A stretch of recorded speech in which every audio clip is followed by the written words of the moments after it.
గురుగారు, పూర్వం బకుడు అనే ఋషి ధృతరాష్ట్రునికి శాపం ఇచ్చాడని అంటారు. ఆ శాపం కారణంగా ధృతరాష్ట్రునికి ఇంత దుఃఖం అని అంటారు.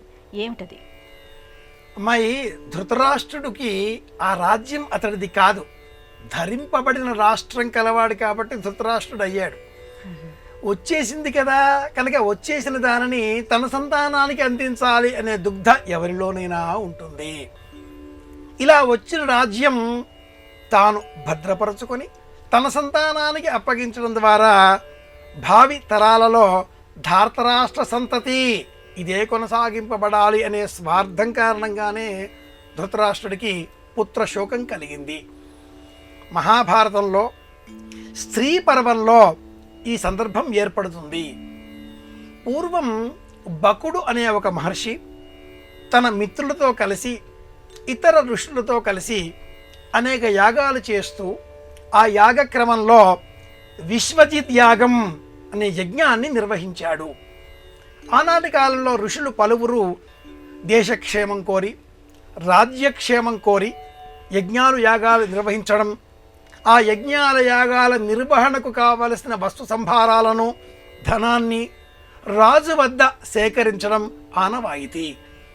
ఈ క్రమంలోనే బకుడు విశ్వజిత్ యాగం నిర్వహించి తదుపరి యజ్ఞ దీక్షలు స్వీకరించిన వారికి అందించే నిమిత్తమే దక్షిణల కోసం డబ్బును అర్థించే నిమిత్తమై ధృతరాష్ట్రుని వద్దకు వెళ్ళగా ఆ ధృతరాష్ట్రుడు పరిహసించి నిర్లక్ష్యంతో పంపించి వేశాడు. దానితో ఆ బకుడు ధృతరాష్ట్రునకు రాజ్యం లభించదు, రాజ్యాధికారివి అయి ఉండి కూడా ఏనాడు నీవు సంతోషంగా ఉండజాలవు, అనునిత్యం భయంతో బ్రతుకుతావు, నీ రాజ్యం నీ తదుపరి నీ కుమారులకు ఎవరికి చెందదు, నీతో నీ రాజ్యం అంతం, నీవే అంతమవుతావు అని పరిపరి విధాలుగా దూషిస్తూ బయటికి వెళ్ళిపోయాడు. ఈ వృత్తాంతం మనం శ్రీపర్వంలో గమనించవచ్చు. యూత్సువు, వ్యాసుడు వారికి ఈ వృత్తాంతం తెలుసును కాబట్టే వారంతా పలుమార్లు ధృతరాష్ట్రుడిని హెచ్చరిస్తూ వచ్చారు. రామాయణంలో కానీ, భారతంలో కానీ, పురాణాలలో కానీ ఏ కథ కూడా అలా ఒట్టిగా ఊరికే కథగా ఉండదు. ఏ సన్నివేశం కూడా అలా ఊరికే ఒక సన్నివేశంగా ఉండదు.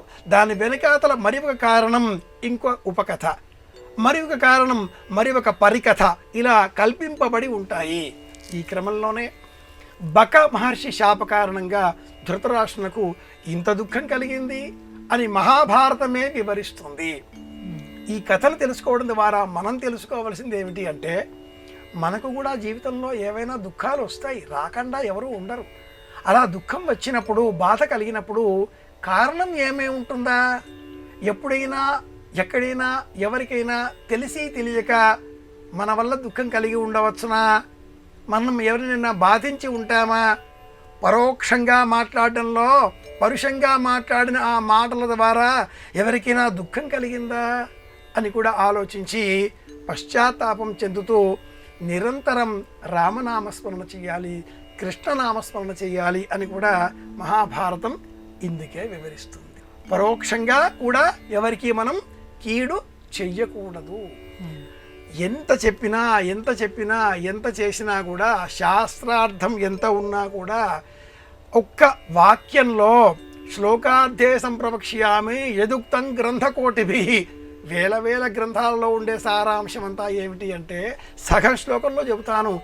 అదేమిటి అంటే, పాపాయ పరపీడనం, ఇతరులను పీడించడమే పాపం, ఇతరులకు సహాయం చేయడమే పుణ్యం. అలా ధృతరాష్ట్రుడు చెయ్యలేదు, ఈ శాపం వచ్చింది. తెలుసుకున్నాం కనుక మనం కూడా ప్రత్యక్షంగా ఎవరికీ దుఃఖం కలగకుండా ప్రవర్తించే ప్రయత్నం చేద్దాం. అందరికీ ఆనందం కలిగించే విధంగా జీవిద్దాం.